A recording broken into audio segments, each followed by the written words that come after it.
2 of the show here on your Friday. Matt, Patrick, Brett here. Just really quick here. I just reposted this. Jesse Ventura put out there, we lost an icon. Carl Weathers was a phenomenal talent, a true professional, and a dear friend.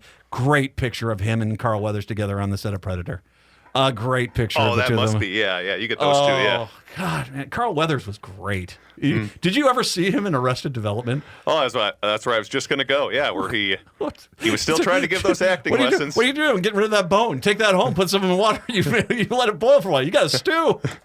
And then it shows him in the next scene walking around with a foil swan from a restaurant to go there. Oh, just what great casting that was. So, speaking of great casting, how about that as a segue here? Philip Anthony, are you kind enough to join us as well today? Yes, I'm here. Hi, Philip. How are you doing, my friend? Thank you for having me again. I really appreciate that. No problem. The Downright Upright show is joining our, of course, beautiful schedule here on the weekends. He is it's 5 to 6 o'clock on Saturdays, if I'm not mistaken. And if Philip Anthony is kind enough to join us to talk a little bit about that. Hi. And so where are you at right now? I'm home. Okay. Yeah. You were out traveling. We were going to have you on last week. You were out traveling around a little bit, but you're home now. Congratulations to the lineup, which once again we've got this great lineup, Brett, in the afternoons here on Saturdays now. Yeah, it's basically LGBTQ plus hosted programming that is going to be on the airwaves every Saturday afternoon as we get things kicked off with this Queer Book Save My Life at 2 o'clock, along with the Gaily Show, a combo of those two programs. 3 o'clock, Twin Cities Pride Amplified. Yeah, that Twin Cities Pride, that organization's with us, telling us a lot about what they do just outside of Pride, because it's more than just June with what they do. Yes. 4 o'clock, we got Ellie 2.0 Radio, longtime host here at the station. And then 5 o'clock, the man we're talking to now, the Downright Upright show with Philip Anthony. So 4 outstanding hours of LGBTQ plus hosted programming. Now, Philip, I want to talk, because you've been doing the podcast version of this, and to a point, I actually think that's harder than doing what I do here, because you kind of got to go. There's not a lot of commercial breaks or anything in there. You're just kind of going and talking there. Talk about the transition for you joining the terrestrial radio side of things here. You know, the funny thing was that before I did this show, when I first started, the podcast was like an hour and some odd minutes, but straight through. Yeah. You know, there was no breaks, and I was just able to keep talking. And, sometimes you get into a great conversation and you don't want to end it. Now I have to do spots of 20 minutes and then a commercial, 20 minutes and a commercial, and then 10 minutes and a commercial. So it's different. So I'm getting used to that. I give you a lot of credit for that. How you could do it. Well, I think I worked in music radio forever, and so back timing a song, that was actually a lot tougher than this. But no, I'm glad you're here, and I'm also glad we've got this great lineup on Saturdays. I don't know, to your knowledge, is there another radio show anywhere that's doing something like this, where we got 4 hours of LGBTQIA plus community relevance radio going on?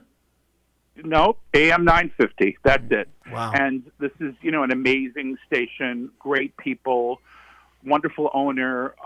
There's a lot of camaraderie in this group of 4 shows.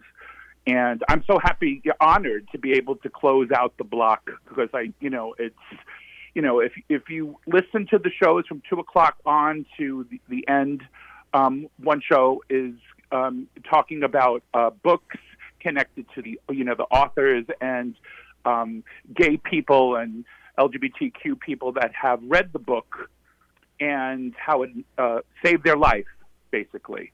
I was a guest on JP's show. It was amazing. Yeah. And then it goes into, Pride Amplified, talking about that Pride is not just one day a year, And then, of course, you have Ellie 2.0 and me. Mm-hmm. So, and my show is a little different in the fact that I interview people, and at the end of the show, we talk about current events like you do. We talk about, what's happening. Like today, the breaking news was that the Senate came up with a bill, supposedly, about the border. Did you hear that? No, I didn't. Which bill is this one? Well, they were working on this bill because President Trump, the ex-president, doesn't want the bill to pass because then it would be helping Joe Biden. Oh, that bill. Okay, yeah. That bill. So now we're gonna see if Trump's little Johnson's going to pass the bill. I don't know. We'll see. Well, so it's got out of the Senate then, you said? Say again? It got out of the Senate then? Well, they're going to vote on it now. Okay. They agreed on the bill. They have all the parameters that they want to put in the bill, and it's just got to be voted on. And it's going to pass, I think. Well, I think there's enough people in the Senate that realize, because, I mean, you want to be critical of Joe Biden on how much he gave away in that bill. That's fine. I think that's legit. I think the Republicans were stunned at how much they're going to get out of that bill in regards to what they want on the border.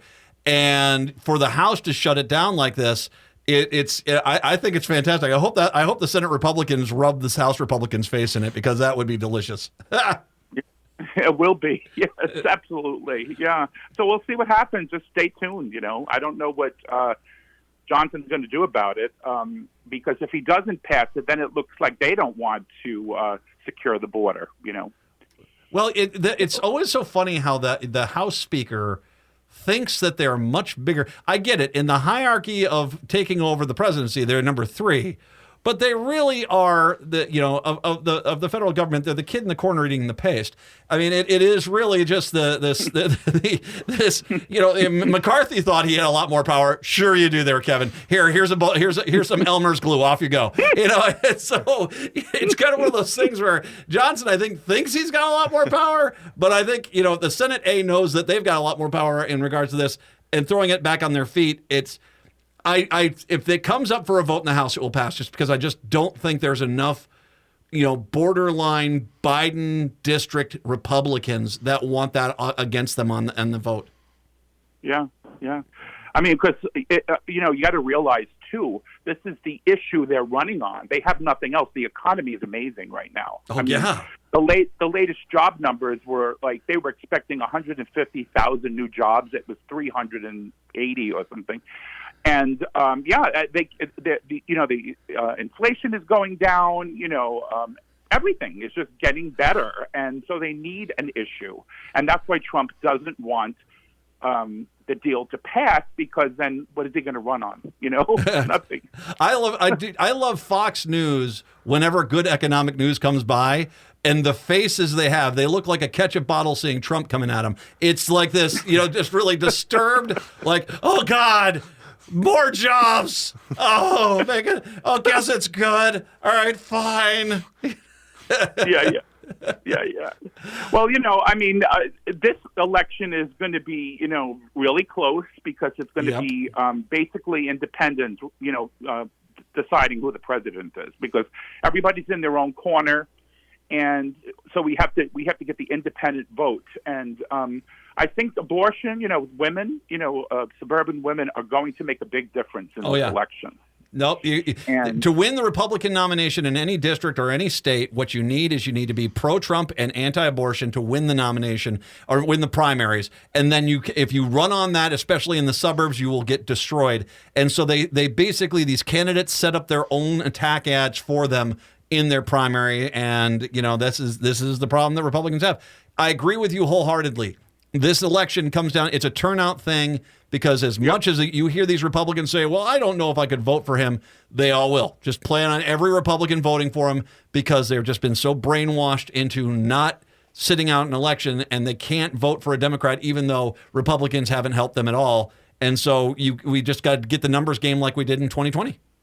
Yeah, and I have a message for all the suburban women listening to your show. Yes. Remember, that was President Trump, ex-president, I keep calling him president, ex-President Trump, who picked those 3 justices on the Supreme Court who have taken women's rights away. Mm-hmm. And now we have people coming from all different states to come here for women's health care, because they can't get it in their own state. So just remember that before you push the button when you vote.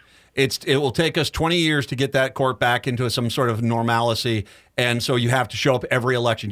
There's no everyone votes. That's just that. Philip Anthony, once again, the Downright Upright show with Philip Anthony. It airs on Saturdays at 5 o'clock, part of our great LGBTQIA plus community line of programming, followed by the Wall of Power Radio Hour with Metza that comes in after you. Philip, I can't tell you how happy I am that you're part of the gig. Oh, my God. I am so excited about this, Matt. And I just had my first radio show last week, and I got great feedback. And thank you. I just want to thank you before we close this out. For you, when I was wet behind the ears with this podcast, I didn't, was a novice, and you did do my show at the very beginning, and I want to thank you for that. That was amazing. It was my pleasure to do it. You do a great job here, and I think it's you being on our station is going to be an asset for sure, because it just is. You're very good, so it's a privilege and a pleasure to have you on. And Philip, I think you should. And Philip, I think you should preview your show tomorrow, because you have a big time guest coming up on your show. Ooh. Oh yes. Oh, thank you, Brett. I'm so excited to talk to Matt. Yes, I'm going to have Ruth Richardson, who is now the CEO of Planned Parenthood North Central States. Excuse me. Yes, that's her title, and we're going to be talking about women's health on the show tomorrow. Oh, beautiful. Well, once again, tomorrow, 5 o'clock, right here on AM 950. Philip Anthony, once again, the Downright Upright Show. Philip, thank you very much. I appreciate the time with us here on your Friday, okay? Thank you so much, Matt, and you have a great day. Bye, everybody. Bye-bye.